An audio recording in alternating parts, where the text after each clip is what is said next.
The US State Department has Jamaica on level 3. That's reconsider travel. Same tier that makes travel insurance companies nervous. Same tier that has people canceling trips and asking for refunds. So is Jamaica a mistake for a woman traveling alone? Or is there something the advisory isn't actually telling you? Stay with me, because this changes everything. Let's look at what the advisory is actually based on. Jamaica's homicide rate is among the highest in the Western Hemisphere. That part is true. I'm not going to pretend otherwise. But here's what the advisory doesn't tell you. And this is the part that matters. The violent crime in Jamaica is heavily concentrated in specific garrison communities, particular areas of Kingston and parts of Montego Bay that tourists never visit. We're talking about areas that Jamaican locals themselves describe as off-limits without personal connections there. This isn't me softening the truth. This is Jamaicans saying it about their own city. Here's the comparison that will reframe this for you. American cities like New Orleans, Baltimore, and Memphis have violent crime rates that rival what travelers actually experience in Jamaica's tourism zones. Nobody tells you to reconsider travel to New Orleans. The difference? We contextualize American cities.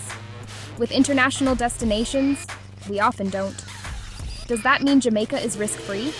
No, I wouldn't say that, and you should be suspicious of anyone who does. But risk and not for you are two completely different things. Smart travel is about informed decisions, not fear. So let's make some informed ones.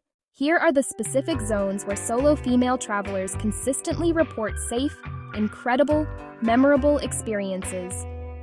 Screenshot this list. The Montego Bay Resort Corridor, Hip Strip, Iron Shore, and Rose Hall. This is Jamaica's tourism infrastructure hub. Well-lit, heavily trafficked by tourists, and resort security here is serious and consistent. This is where most solo female travelers base themselves, and where your risk profile drops significantly. Negril, 7 Mile Beach, one of the most laid-back, communal, and welcoming zones in the entire Caribbean. The vibe is calm, the beach is open. Solo women consistently rate Negril as their favorite corner of Jamaica. Ocho Rios, the cruise port area. Excursions around Ocho Rios are extremely tourist-friendly. Tons of certified excursion operators. Easy to navigate without renting a car. Port Antonio. This is Jamaica's hidden gem. Low-key, boutique, genuinely low crime. If you want authentic Jamaica without the resort crowds, Port Antonio is your answer. Downtown Kingston. I'm including this for context, not panic. There are genuine cultural landmarks here. The Bob Marley Museum alone is worth a trip. But this is where local knowledge and a certified guide are non-negotiable. Showing up downtown without connections is something experienced Jamaican locals themselves wouldn't recommend. Those 4 green zones? That's where your Jamaica trip lives. Pin that. Let me give you the practical intel that actually matters. Tip 1. Pre-book your airport transfer. Do not get into an unmarked vehicle at the airport. Full stop. JUTA, the Jamaica Union of Travelers Association, is the government-licensed transport authority on the island. Pre-book through JUTA or your resort before you land. This one decision eliminates the majority of real risk that solo travelers face on arrival. Tip 2. The Resort Day Pass Strategy. Here's a secret most travelers don't know. If you're not staying all-inclusive, most major resorts in Montego Bay and Negril sell day passes. Full beach access, pool, food, and resort security. For a solo woman, this is a game changer. You get the full safety infrastructure of a major resort without paying for a week's stay. Check Sandals, Hyatt, and Moon Palace specifically. Tip 3. Certified operators only. Jamaica has a certified tour guide system for a reason. Dunn's River Falls, the Blue Hole, YS Falls, all have official vetted operators. Book through your resort or directly with certified operators. This removes guesswork entirely and gets you access to the real Jamaica safely. Tip 4. How Jamaicans actually treat solo women. Real talk. Jamaicans are warm, expressive, and genuinely proud of their island. You will likely receive verbal compliments. It's cultural, it's normal, and it's almost never threatening. A confident, polite response is respected and typically ends the interaction gracefully.